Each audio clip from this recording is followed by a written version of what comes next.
Hi everybody, welcome to video 4 in the series that explains a little bit the rules and stats and table presence of the factions in Trench Crusade. This one's going to be about the Black Grail.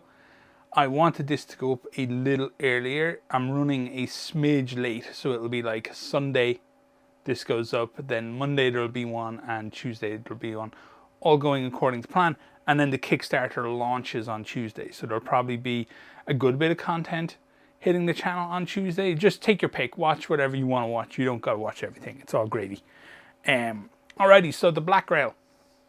The Black Grail are, I don't know how up to date you are going to be on your epidemiology, but they're basically that. They're the plague, they're smallpox, they're typhoid, they're whatever gross disease it is you wish to consider within the course of human history that has done absolutely devastating damage to human civilization over time.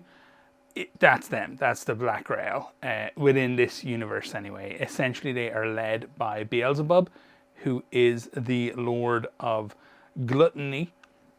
Now, the gluttony tie-in is literally his want for more.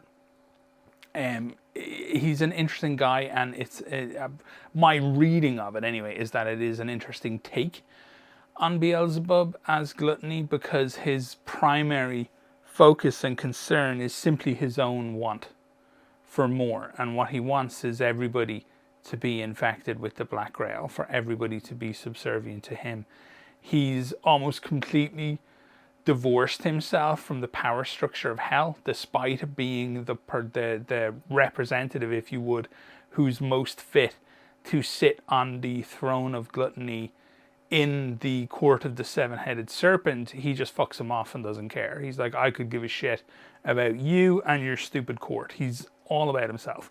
So he's kind of an interesting take on gluttony, on the insatiable desire for more, for being a kind of a giant spreading disease and the personification thereof. He wants everybody to essentially be infected with him, which is kind of groovy and interesting.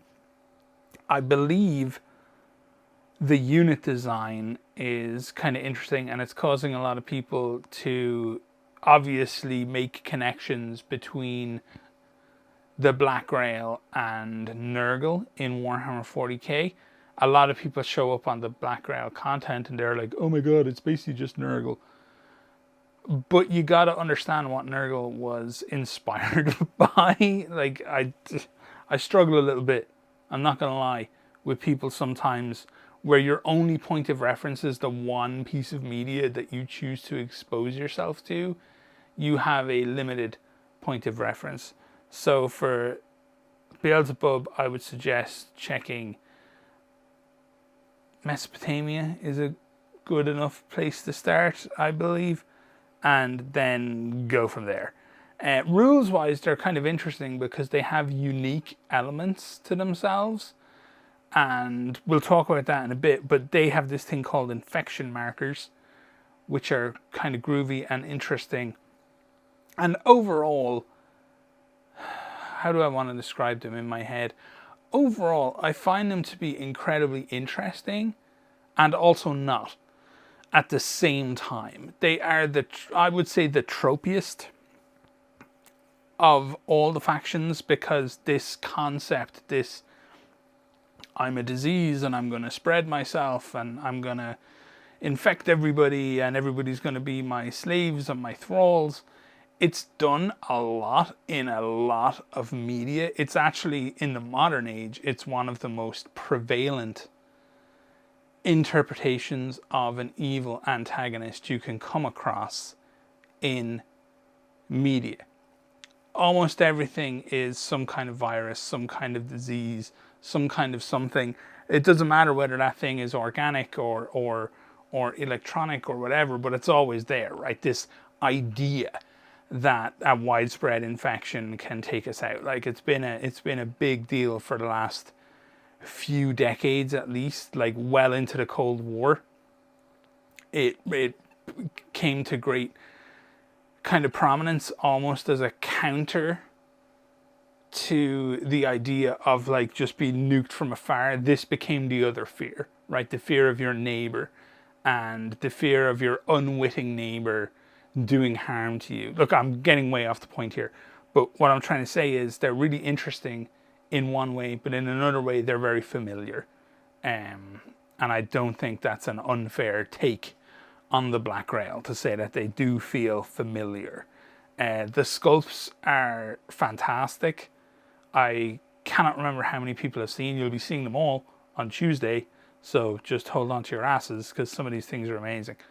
And yeah, they're a dope, interesting faction that's not a tremendous challenge to figure out how it is that they actually play. So let us take a look at some of their weapons. Now, I really like some of the kind of lore breakdowns of some of their weapons, and some of the names are just really fun. So they've got the most basic weapon they have is basically the infested rifle. It's a two-handed weapon at 18-inch range. It's got no modifiers. It's got no keywords. But when you get hit by it, it's a -1 modifier to your injury rolls. Like their most basic weapon has a -1 modifier. I've seen people really struggle with the unit pricing of the Black Grail, and that's something we're going to slowly kind of build up to talking about over the course of this video. So we've got the Corruption Belcher, which is two-handed, 8-inch range, -1 dice to injuries, and it also does gas. So there's an additional blood marker on hits, which is pretty dope, unless you ignore gas, like if you're a bomb witch or what have you. I've seen the Putrid Shotgun in action a lot because my ironically named friend Nurgle has one in his warband. So they've been really interesting to watch them go. +1 dice to hit. They do infection markers, and they have the +1 dice, which is kind of fun. The Viscera Cannon is hilarious because it's basically a monster shooting its own guts at things, and I'm not joking about that either. A warrior armed with this Pride of Beelzebub inserts its tubes into their own abdomen and then shoots the corrosive contents of their own innards at the enemy. Doesn't seem like a sustainable course of action, but it's something that they're interested in doing. And it's got +2 dice to hit, so you can imagine just this slough of goo coming at you. It's very disgusting. I would say it's got the heavy keyword, and if you're willing to take blood markers, you can do additional damage, basically, which is really interesting. Not something that you want to be doing against the court, which we'll get to in a couple of days. So yeah, they have some dope weapons, parasite grenades. The Black Grail shield is kind of interesting because it works like a normal shield basically, but in addition, if a model carrying a Black Grail shield is targeted by a ranged attack before rolling to hit, it can immediately take an action without an activation.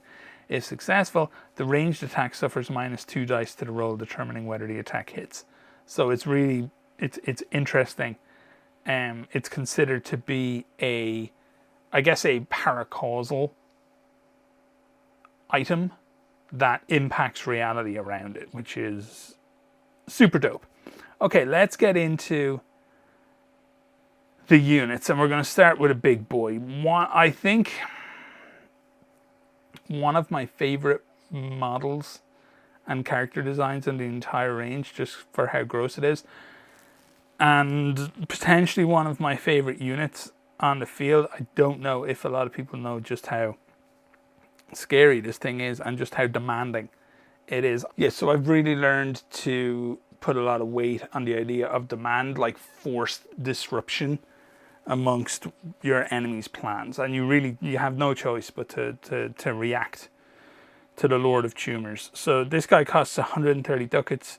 He's got +1 ranged, +4 melee, which is kind of nutty. And then he's got a truckload of abilities. He's got Beelzebub's Touch. As long as the Lord of Tumors has 1 free hand which carries no weapon or a shield, it can take a risky action against any non-Black Grail model it is fighting in melee combat. If successful, the target model gains +D3 infection markers. It can still fight with the other hand as normal. So infection markers work the same way as blood markers do for the Black Grail. The difference is they're self-perpetuating. If you have an infection marker at the start of your activation, you generate another infection marker. If I'm constantly looking over in this direction, it's because my cat has injured its leg and I'm very carefully watching it walk around the room to see how its leg is doing. Alrighty, sorry, sidetracking hard today. Undead Fortitude. All injury rolls against the Lord of Tumors are made with -1 dice unless the attack has the keyword fire, in which case it works normally. This model does not suffer additional blood markers from attacks with the keyword gas. It's got tough, it causes fear, and it's got strong. So it does a lot for the money. Like, it does a lot for the money. It's very different to the other leaders in the other warbands because this is filling more of the Shrine Anchorite style role. This is that very high cost. You are going to place it at risk. You're probably going to armor the shit out of it, and then you're just going to trust that it's going to get stuff done. It's a fun and interesting leader for the group, no doubt about it. Alrighty, the Plague Knight coming in at 60 ducats. These guys they kind of want to be nobility in Beelzebub's army, in his family or whatever. They're really, really hardcore Beelzebubians, don't get me wrong. But they're also kind of interesting because in a way they're mildly pathetic due to their need for progression, their need to do more. Every Plague Knight wants to become a hegeman, for lack of a better way to kind of look at it. They really want to be just more than they are, which is always a very interesting place to have something, especially something that's supposed to be already a little bit powerful. So they have a degree of sentience and they can like wield weapons and do, thoughtful things, which is somewhat of a rarity, frankly, among Beelzebub's followers. So they must always be equipped with a suit of armor, either standard or heavy.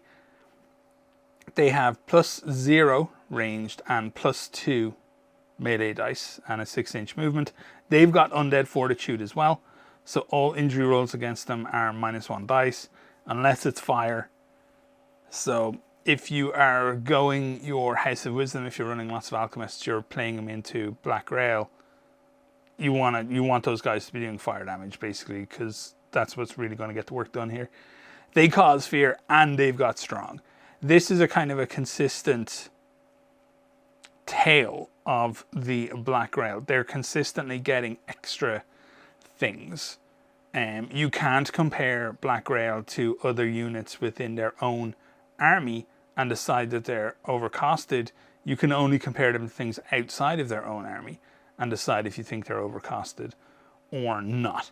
So yeah, that's the Plague Knights. They exist in a very interesting place because I would say they're a little bit depreciated on the price because you need to like armor them up and you need to invest in them quite a bit, but they have a very strong basis for what it is that they want to do. Like, there's no reason for a Plague Knight not to be able to take out almost any unit on any other team as long as you've equipped them adequately, if you've given them some kind of chance, because they're going to have the Undead Fortitude, the fear, and you can invest in them nicely because of strong as well. You can pick some good weapons.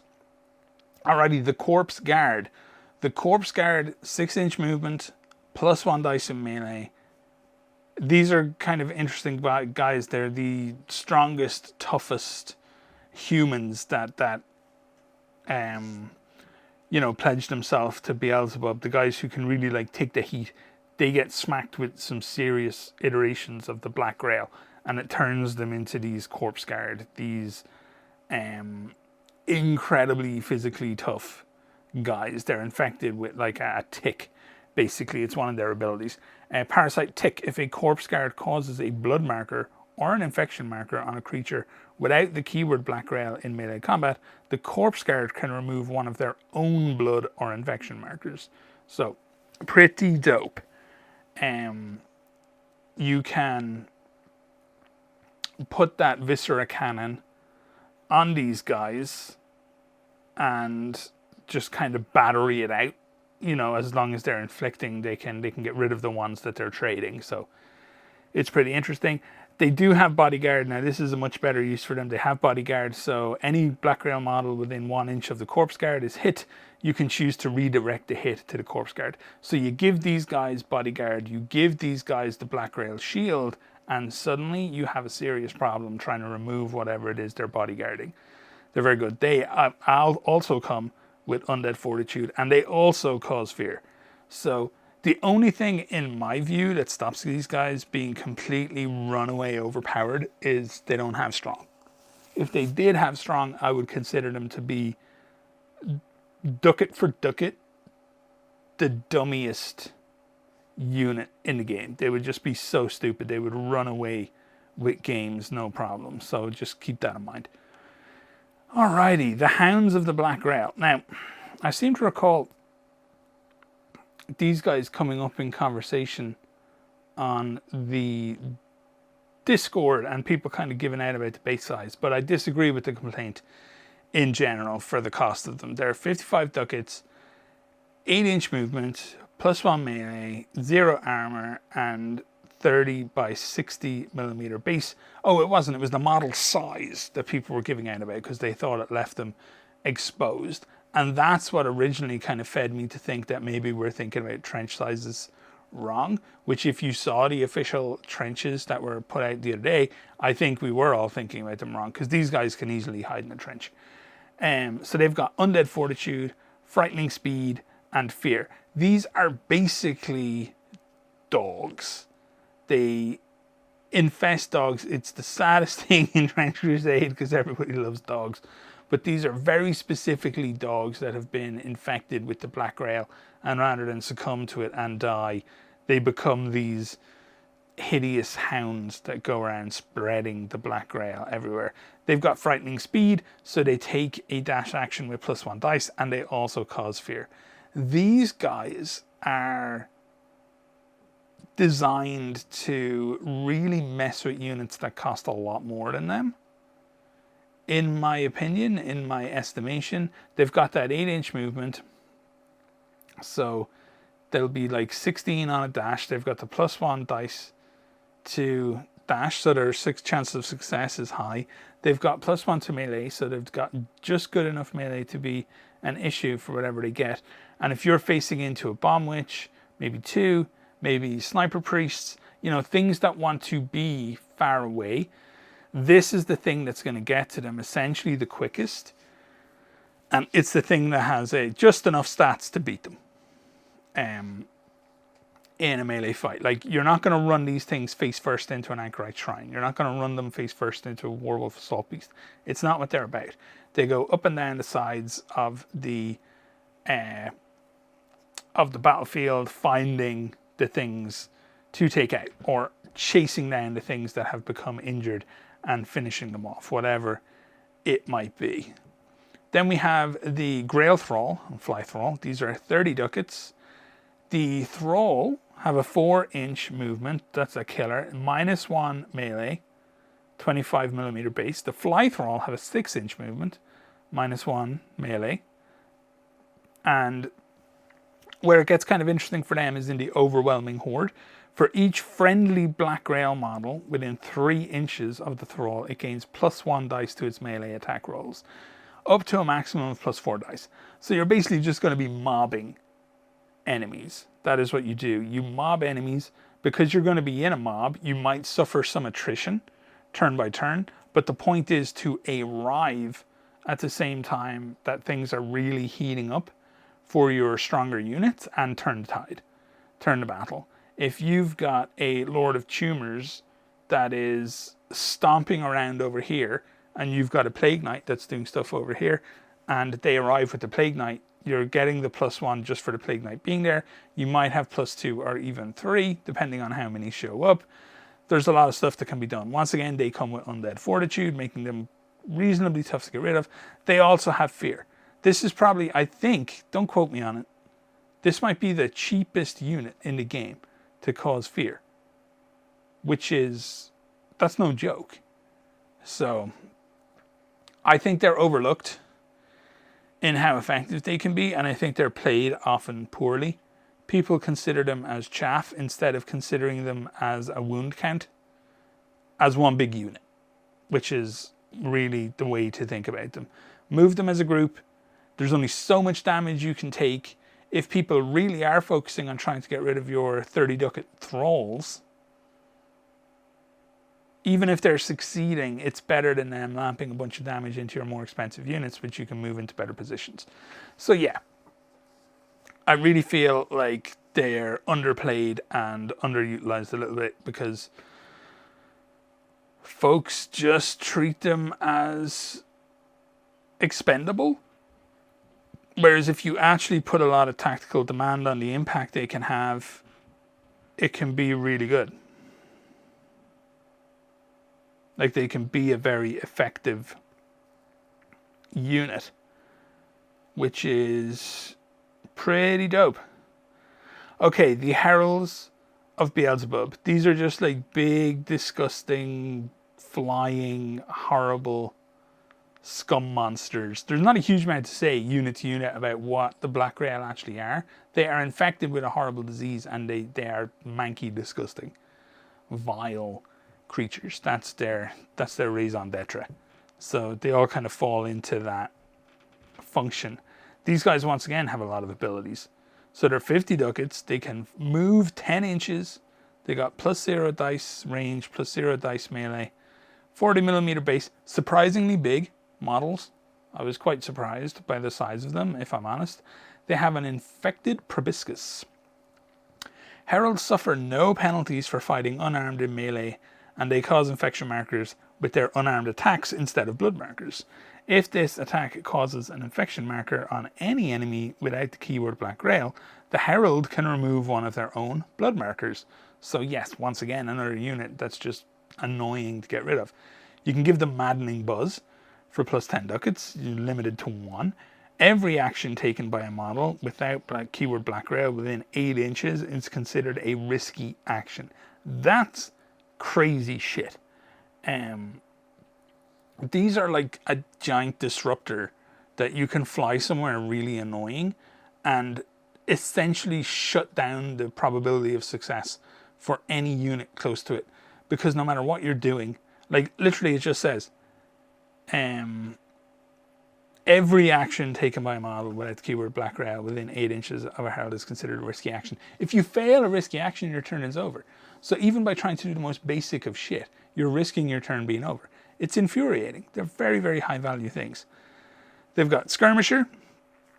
That means they can constantly be like backing up from stuff. If you get charged at, you can D3 roll and, you know, maybe fuck off a little bit. And that can really mess up people trying to get into melee range with you. Which is groovy. And they cause fear.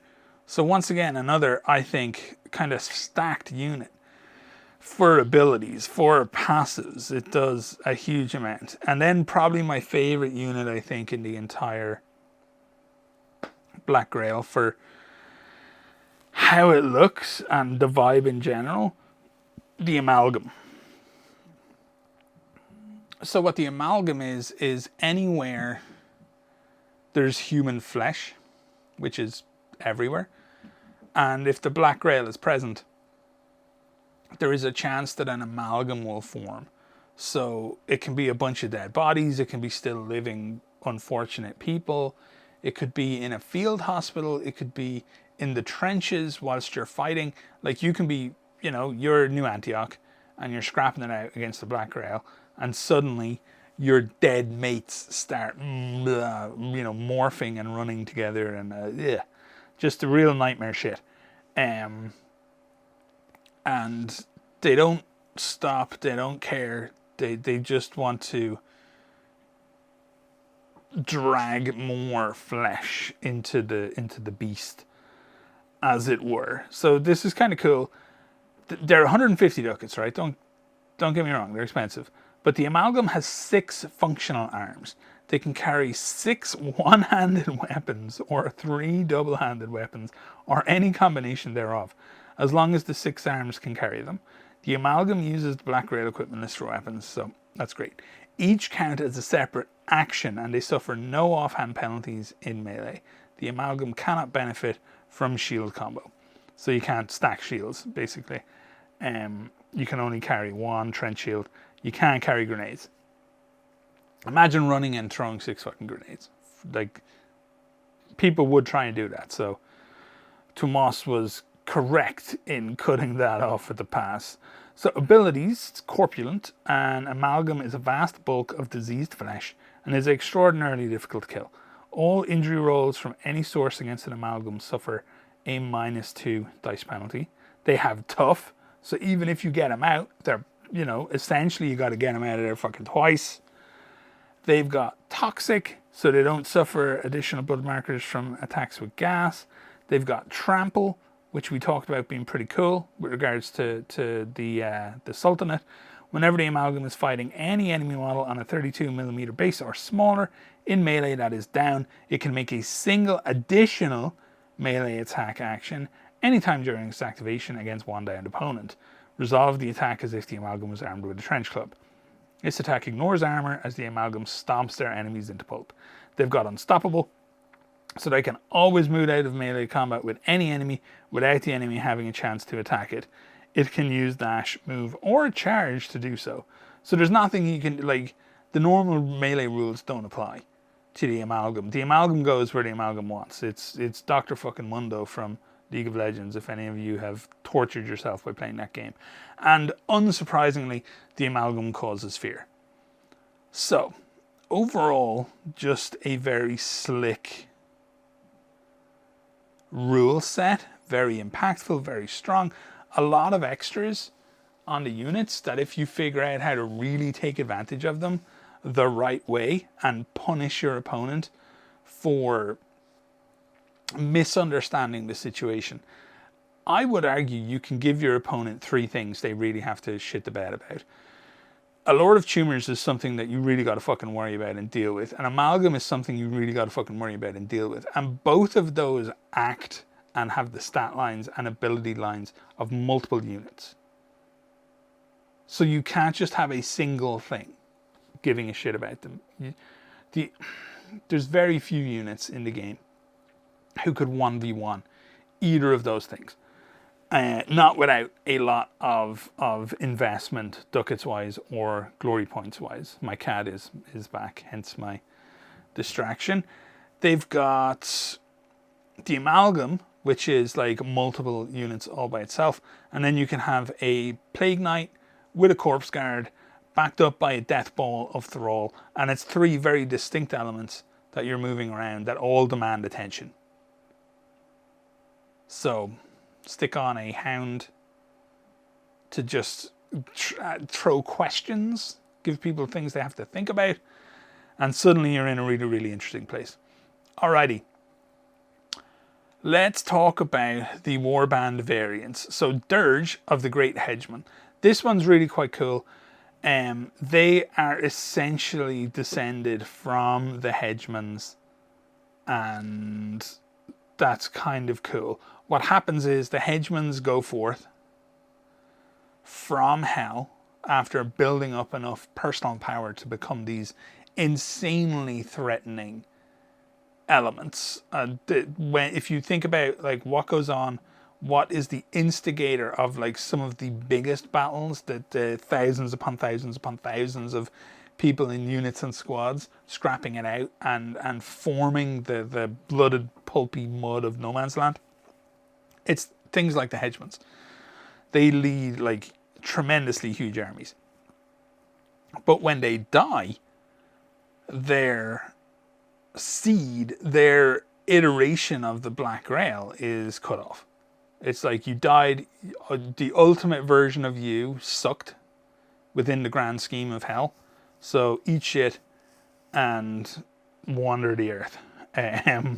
Do your own thing. So that's the dirge, basically.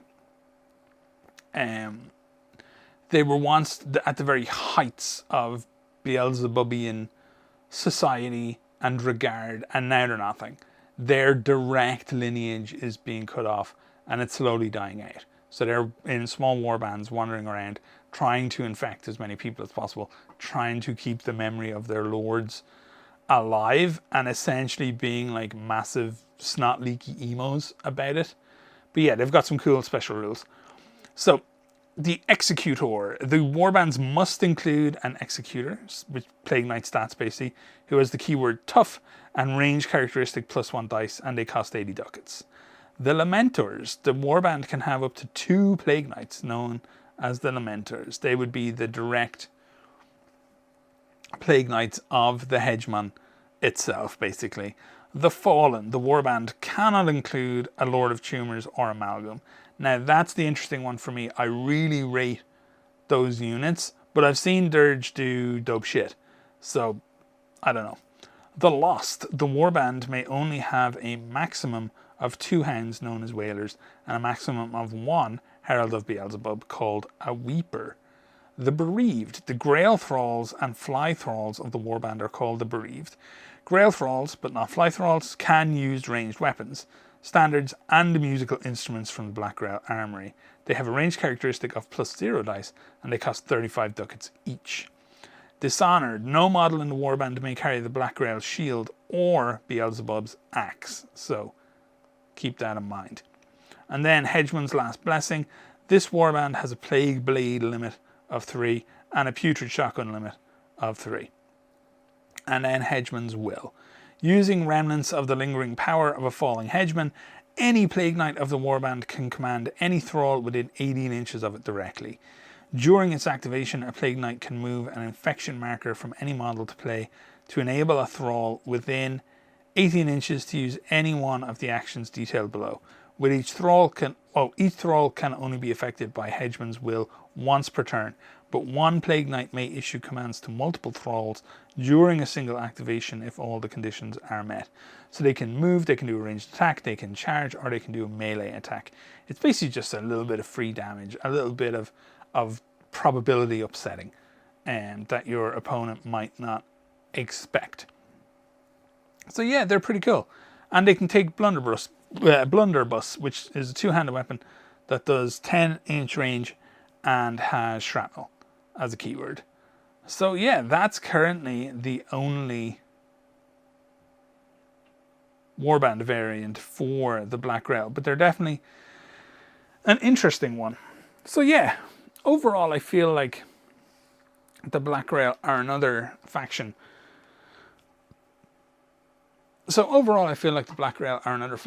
That is somewhat self-explanatory, and you're not going to play the Black Grail and then be like, oh, I really want to have like a massive shooting war with somebody. If you want to do a shooting war, just fucking play New Antioch or somebody.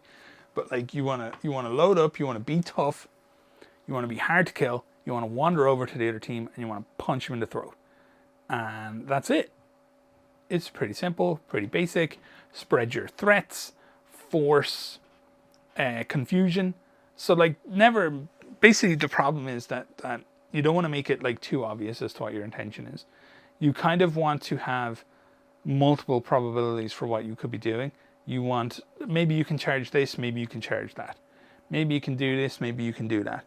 What you really want to do is spread those infection markers, because if you have the chance to ping something far away, getting an infection marker on it really matters, because as long as you just don't spend that, you can ignore that unit and it will just perpetuate and perpetuate and perpetuate.